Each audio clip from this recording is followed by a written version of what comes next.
سری لنکا کے مسلمان بدھ بخشوؤں کے نشانے پر۔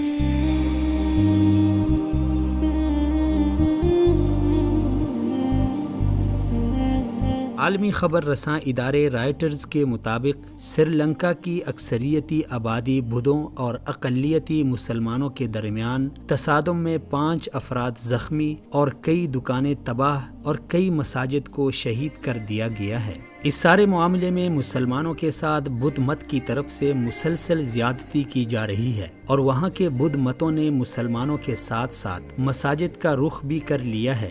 کئی مساجد کو شہید کر دیا گیا ہے۔ رائٹرز کے مطابق گزشتہ سال سے 2 کمیونٹیوں کے درمیان کشیدگی بڑھ رہی ہے۔ بدھ مت کے گروہوں نے مسلمانوں پر الزام لگایا ہے کہ مسلمان لوگوں کو اسلام میں تبدیل کرنے میں مصروف عمل ہیں۔ بدھ مت کا یہ الزام محض الزام تراشی کے سوا کچھ بھی نہیں ہے۔ سری لنکا کے ترجمان روان گوناسیکرا نے بتایا کہ پولیس نے مشرقی شہر امپارا میں بدھ مت کو کنٹرول کرنے کے لیے پولیس کو تعینات کیا ہے۔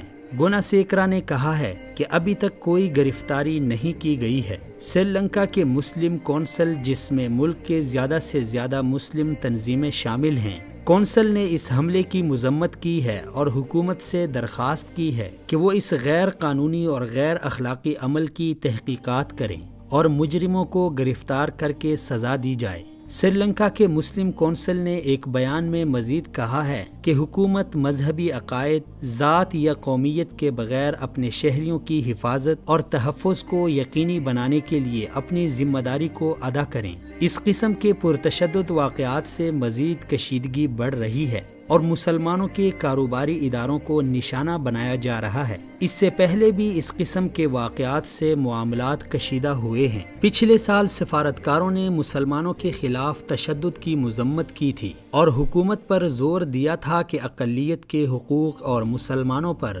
20 سے زائد حملوں کے بعد مذہب کی آزادی کو برقرار رکھا جائے، بشمول مسلم ملکیت یعنی مسلمانوں کے کاروبار اور مساجدوں کا تحفظ بھی کیا جائے۔ اس سارے معاملے میں سری لنکن صدر اور سری لنکن وزیر اعظم نے اقلیتوں کی حفاظت کے لیے اقدامات کرنے کا وعدہ کیا ہے، جو صرف گفتار کی حد تک ہے، اس کے سوا کچھ بھی نہیں ہے۔ یہی وجہ ہے کہ مسلمانوں کے خلاف حملے جاری ہیں اور روز بروز ان حملوں میں اضافہ ہوتا جا رہا ہے۔ اعداد و شمار کے مطابق مسلمانوں کی آبادی سری لنکا کی 21 ملین کی آبادی کا تقریباً 9% حصہ بنتی ہے اور بدھ مت تقریباً 70% اور ہندوؤں کی آبادی تقریباً 13% ہے۔ حکومت نے 2009 میں زیادہ تر ہندو تامل ٹائیگر باغیوں کو شکست دے کر 26 سالہ سول جنگ مکمل کر دی تھی، جس میں دونوں طرفوں کے ظلم و ستم کا دعویٰ کیا گیا تھا۔ اقوام متحدہ نے گزشتہ سال سری لنکا کے خلاف جنگی جرائم اور انسانی حقوق کی خلاف ورزیوں کو حل کرنے میں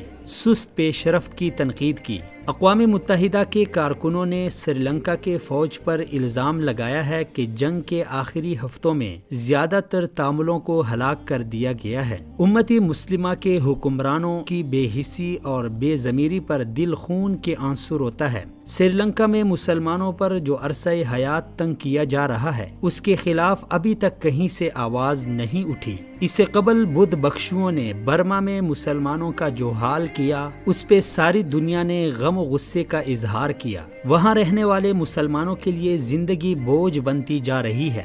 دور حاضر میں جب دنیا بھر میں حقوقی انسانی کی بات ہو رہی ہے، تو اسی تناظر میں محکوم لوگوں کی بات کرنا اور بھی آسان ہے، لیکن اس کے لیے عزم اور بیداری کی ضرورت ہے۔ یہ ہم سب کی ذمہ داری ہے کہ دنیا بھر کے مظلوم اور محکوم مسلمانوں پر ہونے والے مظالم کے خلاف اپنی آواز بلند کریں۔